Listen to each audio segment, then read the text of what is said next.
Olá, bom dia, meu amor, minha irmã. Eu não ia estar aqui hoje, mas eu ainda vou viajar mais tarde, daí tem internet. Agora vou fazer. Hoje nós vamos ver então de novo aquele chamado de Samuel e tudo. Hoje é domingo, né? Então é dia 14 de janeiro.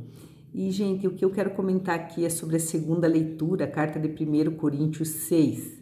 Então vai falar assim que o nosso corpo, ele não é para imoralidade, ele é para Deus, para o Senhor, né? E Deus que ressuscitou Jesus, ele também vai nos ressuscitar neste corpo aqui. E nós somos membros de Cristo. Então, se a gente é do Senhor, a gente é um só espírito também com o Senhor. Então, a gente tem que fugir da imoralidade e qualquer pecado que a gente comete é fora do corpo. Mas esse de fornicação peca contra o seu corpo. Ou a gente ignora que o corpo é santuário do Espírito que mora em nós, dado a nós por Deus. Então, a gente também ignora que a gente pertence a nós, né? A gente ignora que nós não pertencemos a nós. Esse corpo não é nosso, né? Então, nós fomos comprados por um preço muito alto, que é o sangue de Cristo. Então, a gente tem que glorificar a Deus com o nosso corpo, não praticar a imoralidade. Gente, que incrível, né? Esse pecado está deixando a gente até perturbado, o pecado contra o corpo, a imoralidade. E enquanto nós não reagirmos, não tivermos coragem para reagir, né, nas nossas próprias famílias, que hoje em dia todos nós temos membros das nossas famílias com esse pecado da imoralidade, seja nossos pais, seja nossos avós, seja nossos filhos, a coisa vai continuar do jeito que está. Então, cabe a nós, gente, reagirmos. O que eu tenho para dizer para você é que a geração da minha avó, que teve mais ou menos assim a sua juventude lá nos anos 30, eles eram totalmente assim castos, tinham escrúpulo com relação a isso, era escândalo quando uma pessoa casava grávida. Eu ainda peguei parte dessa época. A minha mãe, nos anos 60, ainda a minha mãe falava, nossa, eu casei virgem e tal. Tinha uma ou outra pessoa que não casava, era um escândalo, aquela pessoa parece que pegava uma maldição. A minha geração dos anos 80 virou do avesso, todo mundo perdeu a castidade, perdeu a virgindade, transava adoidado. E depois teve os meus enteados nos anos 90, que foi então também um horror. A minha geração ainda tinha um resquício das nossas mães, dos nossos avós, né? A geração dos meus enteados não quis saber de nada. Ela simplesmente não quer saber de Deus, não quer saber de Maria, não quer saber de castidade, não quer saber de ter filho, não quer saber de casar, virou-se do avesso. A geração dos meus filhos teve o boom da renovação. Então, os meus filhos ainda, de alguma forma, conseguiram se safar, né, pelo nosso modelo, e eu também não prestei tanta atenção nos amigos deles, porque eu cortava, eu não deixava ter amigo que não fosse bom, que não fosse católico, por medo. Então, não posso falar, mas posso falar da geração da minha filha menor, que está vivendo a juventude nesses anos de 2023. Não falo dela, não estou aqui falando desta minha filha, mas falo da geração. Então eu vou dar 2 exemplos aqui. Um exemplo é de uma amiguinha dela que veio dormir aqui na minha casa no dia do aniversário dela, que veio várias pessoas dormir quando ela fez 15 anos. E essa menina falou, tia, tô feliz, beijei 6 pessoas, 4 meninas e 2 meninos na festa. Eu não me escandalizei, porque sei que a coisa ia ficar desse jeito, mas tudo bem. E agora eu atendo uma paciente lá no posto, né? Ela já passou por casa de passagem, já foi abusada pelo padrasto, já foi lá porque queria saber se era virgem, porque o menino, uns 2 anos mais novo, tinha tentado não, ela quis perder a virgindade com aquele menino mais novo, porque agora é assim, elas ficam com o menino assim um dia, elas fogem e vão só para perder a virgindade. E outra coisa, essa menina veio para mim e disse, o vô, né, que é crente, ela tá ficando com uma menina. Eu falei, na tua geração tá comum, vocês ficam com muitas meninas. Ela falou, nós ficamos com muitas meninas. A geração minha ficava com um monte de menino quando saía à noite, beijava bastante, e agora as meninas ficam com bastante meninas, muitas meninas, e depois lá, por quando elas vão amadurecendo, elas escolhem uma só. Elas não querem mais casar com homem, não querem ficar. E a geração dos meus filhos, né? Eles querem transar bastante e não casar. Então, gente, alguma coisa não está certa. Existe um mandamento, o sexto mandamento de Deus, que fala, sexto mandamento, não pecar contra a castidade. E aqui nós estamos vendo na palavra que a imoralidade, o pecado contra o corpo não é uma coisa boa. Nós também sabemos que esses são pecados que bradam o céu. A homossexualidade brada o céu. O pecado que brada o céu é aquele que atrai a ira de Deus, né? Eu sempre me questionava, né? Porque eu via tanta coisa acontecendo, né? Tantas pessoas adulterando, pecando contra a castidade, imoralidade, pecando contra o corpo e nada acontece, né? Então eu fiquei me questionando, será que Deus vai mudar o mandamento de Moisés?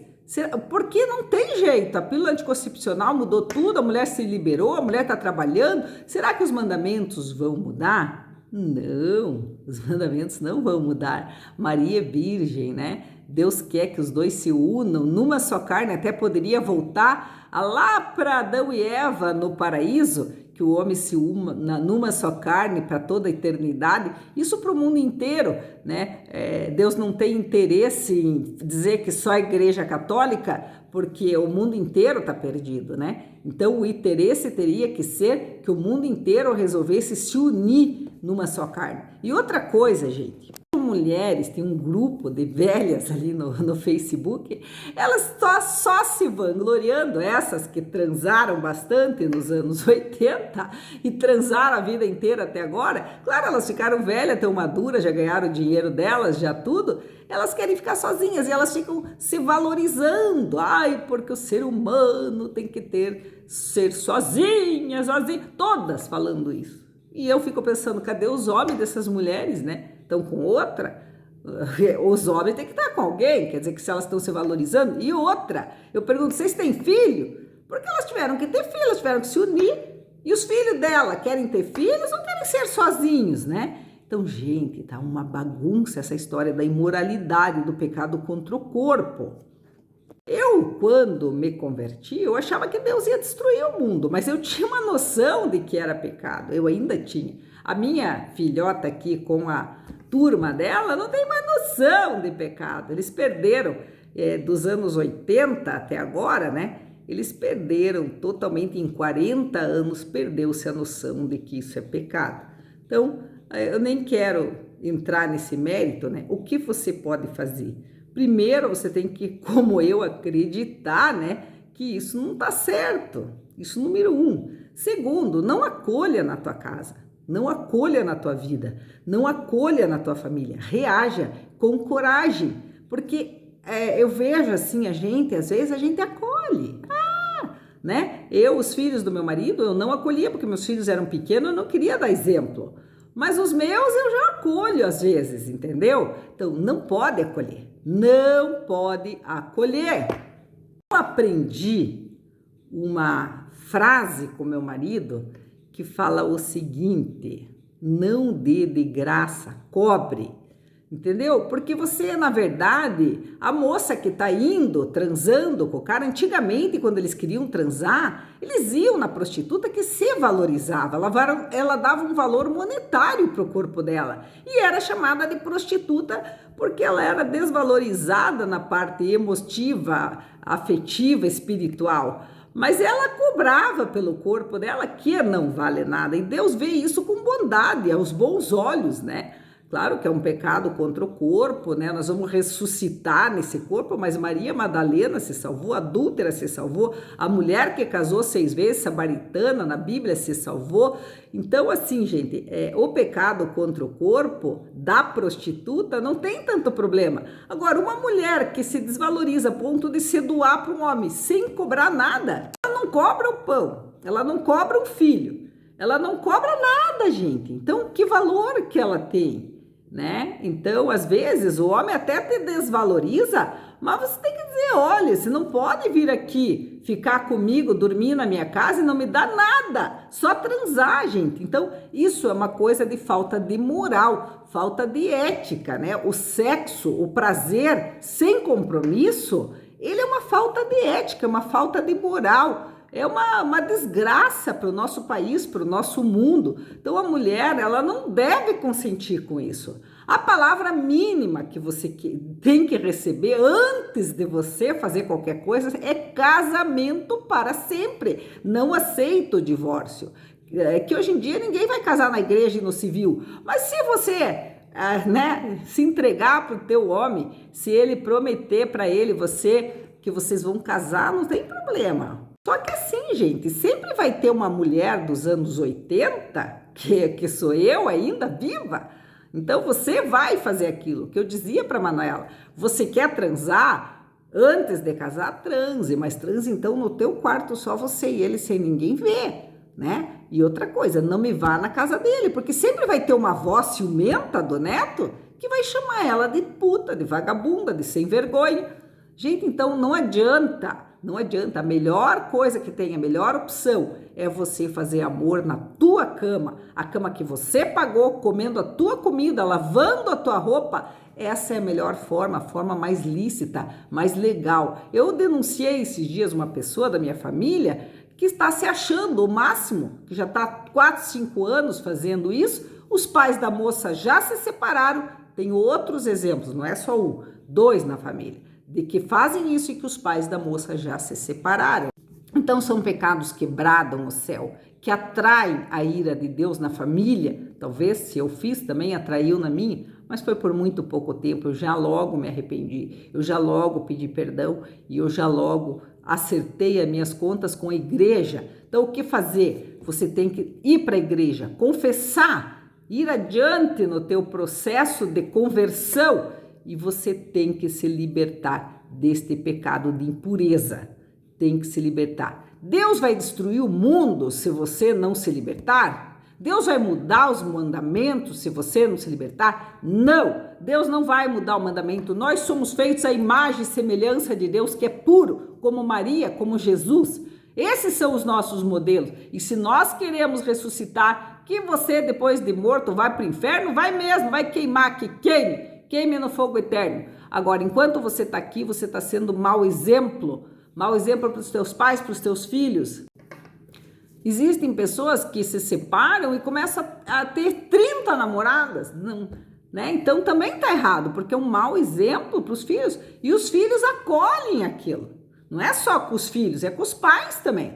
E os filhos acolhem, a gente acolhe, a gente acha bonito. Gente, não tem que achar bonito, tem que ter coragem em cima dessa palavra e denunciar, a profetizar e dizer: a ira de Deus vai estar recaindo sobre você. E recai. É separação na família, é câncer, é doença. Aconteceu comigo e pode acontecer com todo mundo e acontece. Depressão, obesidade e tudo mais, entendeu? Então acontece a ira de Deus, sim.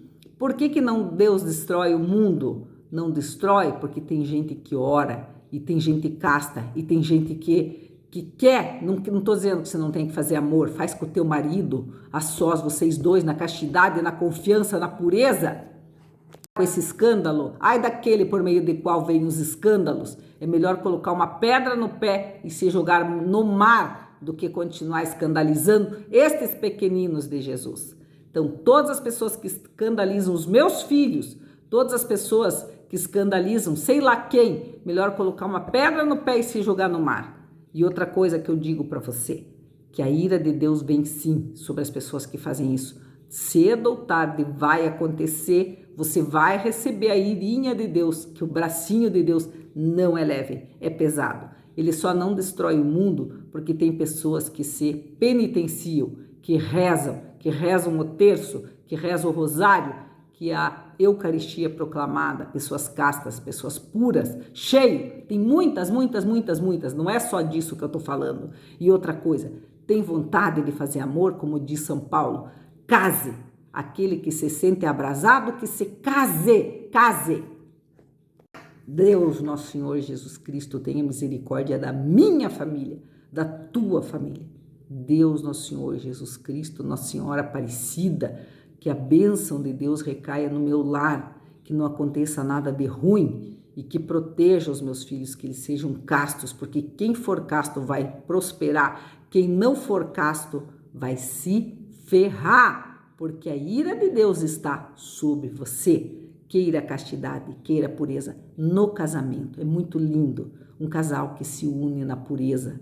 É lindo. Eu não fui unida ao meu primeiro marido, que bom se fosse, mas o meu casamento é puro porque eu me purifiquei no ouro, no fogo da Igreja Católica, na Sagrado Coração de Jesus, Imaculado Coração de Maria, e eu me purifiquei, eu tenho condições de ressuscitar. O meu leito é um leito sem mácula, sem ruga, é um leito abençoado por Deus. Amém.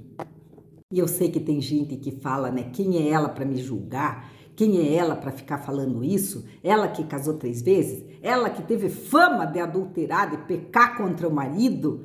Gente, eu sou sim alguém para falar, porque eu pus a mão na consciência. Se eu não fui adúltera, mas se eu fosse, eu iria na palavra de Deus que diz que abençoou e salvou a adúltera, perdoou e disse, vai, não peques mais.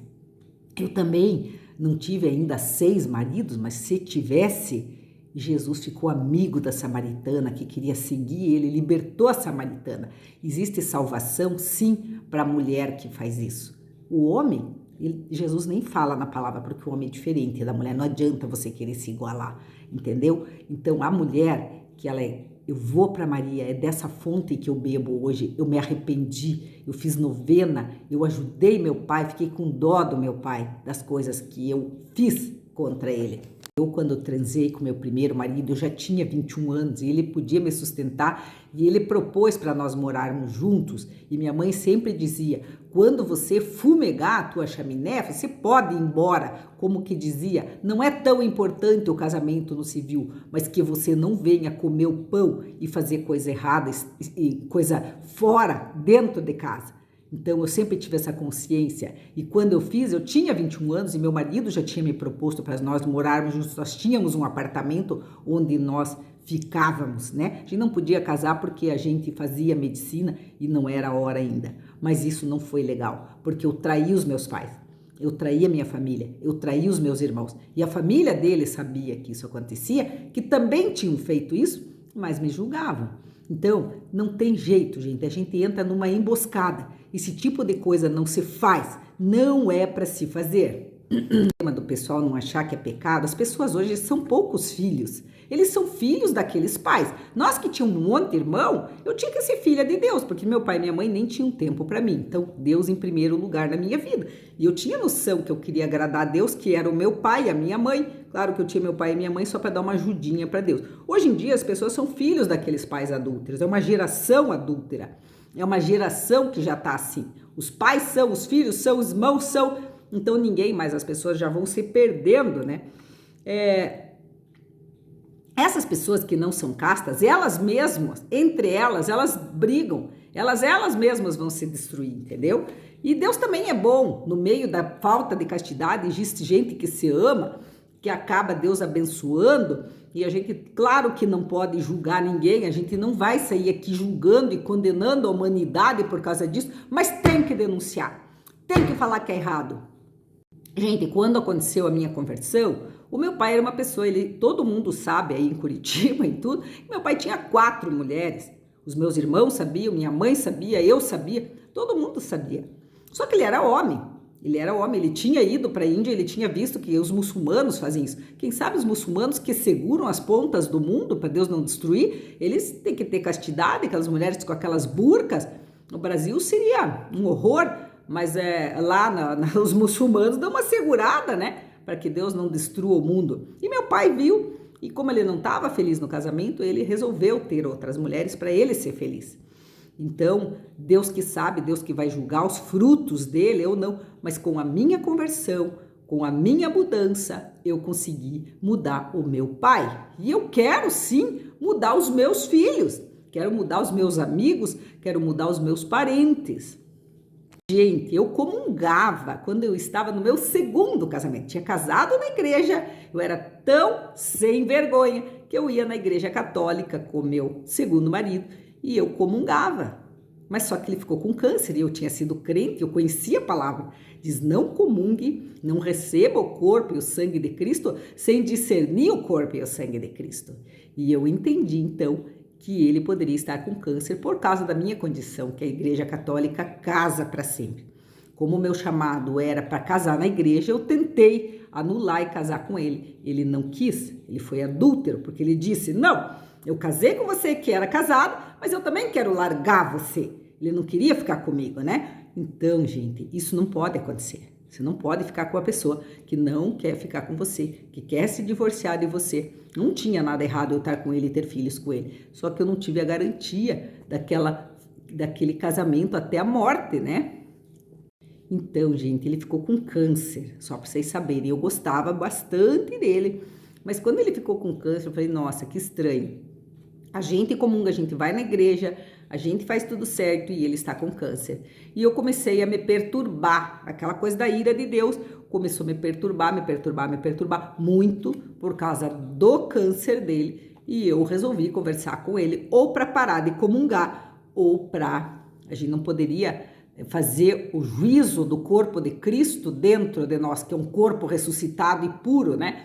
Então eu comecei a desconfiar que aquilo não estava certo, que aquilo não era puro, questão de 1 ano só que eu fiquei com ele e acabou que ele escolheu se separar de mim e ir embora, porque não quis casar na igreja, porque não quis ficar comigo. Então eu passei por mais essa, só que esse meu testemunho imperceptível, como é Jesus, fez o meu pai também mudar de vida e se converter. Então, na verdade, a família entrou em acordo. Quando você se converte, quando você busca a Igreja Católica, a Eucaristia, Nossa Senhora, principalmente a reza do Rosário, as coisas vão se acertando. São Miguel, a gente fazia novena para o meu pai de São Miguel. Então, gente, não é impossível, para Deus nada é impossível. Tem como você se libertar. Só não deixa a ira de Deus entrar dentro da tua casa. Não deixe, reaja. Faz o teu filho ver se ele quer casar. Ele não quer casar, então tire ele da tua casa, que Deus veja que você não está sendo testemunha daquele relacionamento errado. Se ele não trabalha e transa, está errado. Ele vai trabalhar e vai casar e vai transar e vai ter filho e vai formar família. Para você ser feliz, os pais da moça serem felizes. É assim que nós vamos ter paz, a começar pela família. Desculpa eu me alongar nesse dia, que Deus Todo-Poderoso dê meu testemunho, falei de todo mundo, abençoe você e os teus. Amém.